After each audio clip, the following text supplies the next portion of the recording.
Hey everyone, it's Ashley with Southern Sewing Company. Welcome back to my channel. Today you're here for part 4 in the Beginning Quilting Series, and I'm so excited that you're back. So at this point you should have a quilt top ready to be quilted, and the biggest decision that you have to make from here is how you want to quilt it. So I'm going to walk you through 2 basic ways that you can use your sewing machine to quilt your quilt at home. We're not setting it to the long armors, either using a walking foot or a free motion foot. This week, I'm going to show you the difference between the two. I'm going to share how to find them. Then I'm also going to walk you through some different examples that each quilting foot produces. So the first thing that I want to do is ease your mind and kind of reassure you that you do not need a fancy sewing machine to quilt your quilt at home. What you have is probably perfectly fine, and it is more than enough to get started. This is the first machine that I ever had. I think at the time it was $120. This is a Brother computerized machine. I used it for years. I learned to quilt, learned to free motion quilt, and it really gave me the confidence I needed to kind of graduate to a better machine. If quilting is something you want to keep doing long term, if you want to have your own business, then you can look at graduating to something that's a little more expensive, that has more features. So definitely don't let the machine that you have deter you from quilting, because you can 100% do this. You do not need anything fancy. Use what you got this. So next I'm going to walk you through the different feet that I was telling you about earlier and the 2 different ways that you can quilt.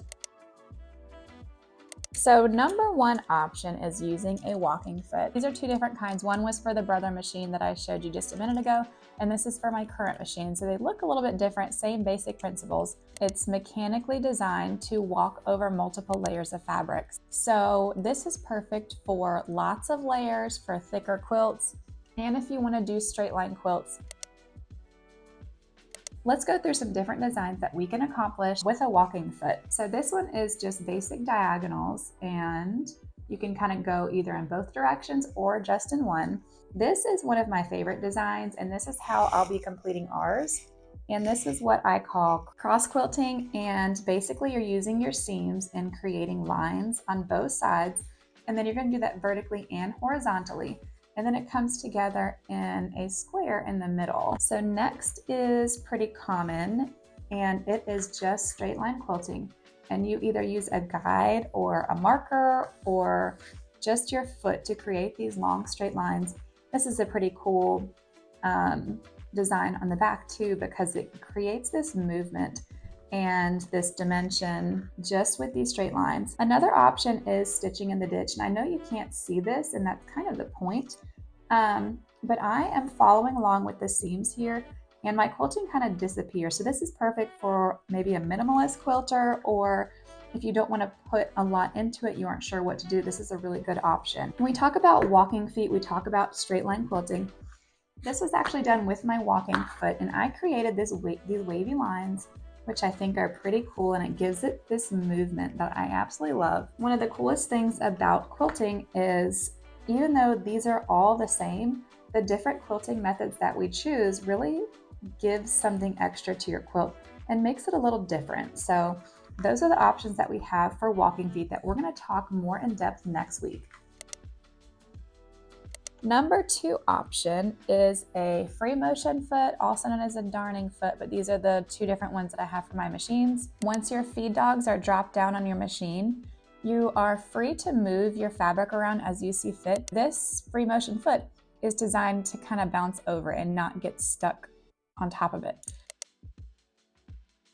If you think that free motion quilting might be something that you're interested in, I'm going to go through a few different designs. We are going to talk about a meandering line, which from the back you can see basically is just a wavy line that goes in all different directions and creates this all over kind of movement. This is one of my favorite quilting designs that I do on t-shirt quilts, baby quilts, you name it, I love it. And you can do these in different scales too. Just like we did with our walking foot, you can do the same design with your free motion quilt, and it's a lot faster. This is a very quick design if you want something a little bit different that gives some movement, and it's beautiful too. So these are wavy lines with a free motion quilt. Lastly, we are going to talk about doing loops And this is a pretty cool design, and it's good for just an all over, something quick, and it gives you a lot of practice on these curves, which really comes in handy later when you're trying to do something a little more intricate like swirls with hooks.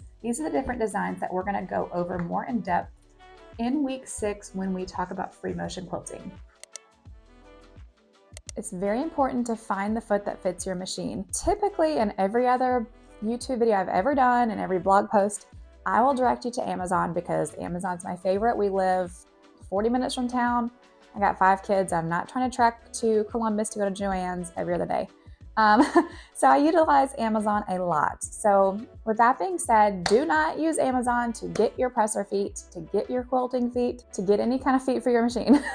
I've tried this several times in the past, just thinking it was a quick, easy delivery. And every time I do it, I am disappointed. And for some reason, they do not work with my machine. Also, don't shop off Temu. If it's $1, there's a reason. Really go with either your sewing machine manufacturer or a website like Sewing Parts Online. So there's 2 ways that you can find the products that you need for your sewing machine. Number 1, use your owner's manual or do a Google search for your owner's manual, which is what I have to do because I don't listen to my father and I throw away all of the owner's manuals. Usually you can find a free version. Scroll down and almost all manuals come with a list of compatible feet, and it also has the part codes and the part names. So if I look right here, I can see that there's a walking foot here and a quilting foot here. So I want to find the walking foot. So I'm going to copy this and then paste it into a search and see what it comes up with.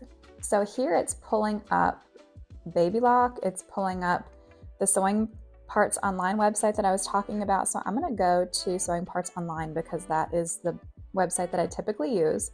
And here I can see that this is the quilting foot that I need for my machine.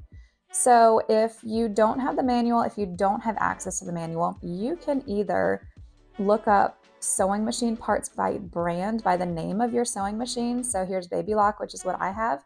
Or you can search for your specific machine. So let's look up Baby Lock Jane and see what it pulls up. And here you can see here's the manual that I just downloaded for free. So don't necessarily pay for it. See if you can find it for free first. So here are the feet that work for my machine. So here's a walking foot, and here is a darning foot. A free motion foot is also known as a darning foot, just FYI. Also, they have a fantastic customer service department. If you need help, contact them. Have the name of your machine ready, and they can help you from there. Now that we've talked about the 2 basic types of quilting, the only choice that you have to make at this point is how you want to quilt your quilt. So after you've decided which quilting that you think is going to work best for you, you can either proceed to part 5, which we're going to talk all about our walking foot and how to use it. And I'm going to show you in depth a little bit more into each of the quilting styles that you can kind of start with and build off of. If you want to try free motion quilting, you can skip ahead to part 6, where I'm going to go kind of into a beginner friendly version on how to start free motion quilting. And I'm going to show you some really simple things you can do to practice and some tips on how to succeed. So thanks for joining me, and I'll see you next week.